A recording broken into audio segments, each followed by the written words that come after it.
What is up, movie viewers? Dena Views and Reviews here, asking what you watching.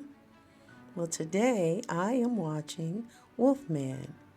Now, this movie stars Christopher Abbott, Julia Gardner, Matilda Firth, Zach Chandler, and Sam Jaeger.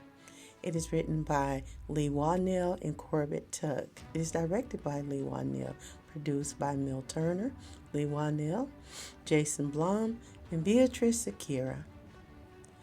Wolfman. It is an American horror film, a throwback of sort to the Wolfman films of old.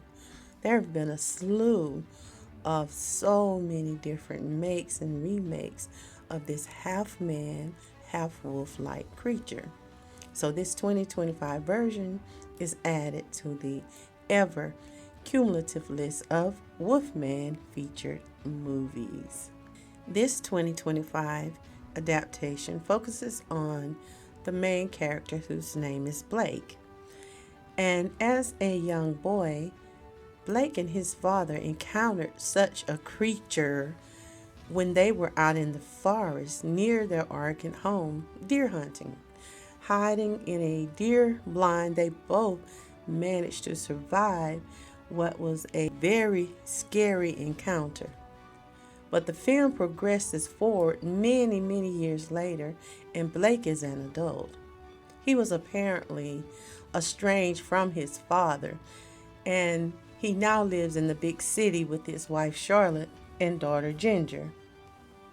Right off, you get the feeling that Charlotte and Blake have had some marital issues and are still dealing with them.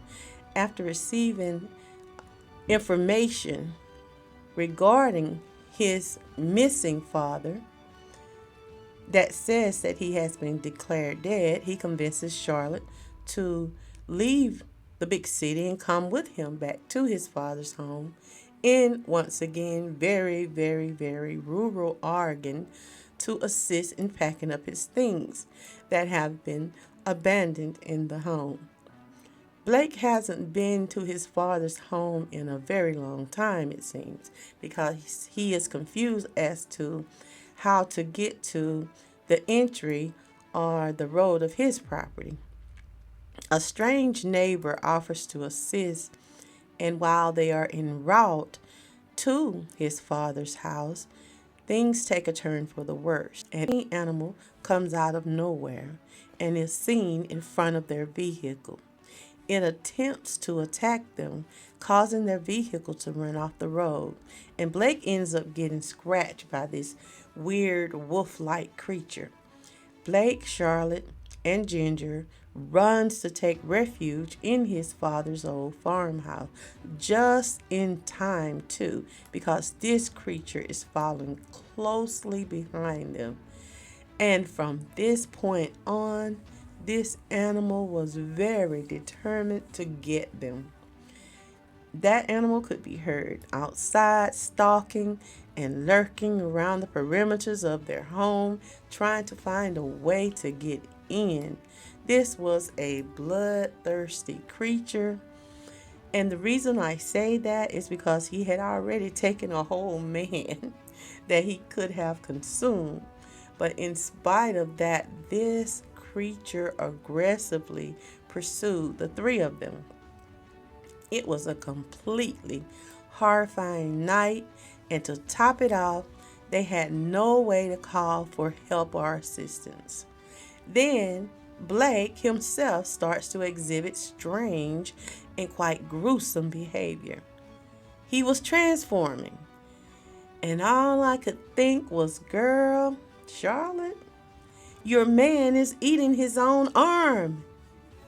Are you just gonna stand there and watch and say or do nothing? I gave this movie a 2.5 star out of 5. It was very interesting to see if Charlotte and Ginger even had a chance of surviving in the house with a second wolf creature. I must say, in the end, it just left me with a lot of unanswered questions, though, like where, what, when, how, and why. The writing on the screen at the opening did mention a virus. But what about this virus? How did it originate? And who determined it to be a virus? And why wasn't it spoken of at any time in the actual movie? It just left me asking too many questions. Why? I felt like I needed a better background story or perhaps a deeper understanding. It felt like something was left out. Nonetheless, it was horrific, and there were a lot of jump scare moments, and even the setting was perfect for such a storyline.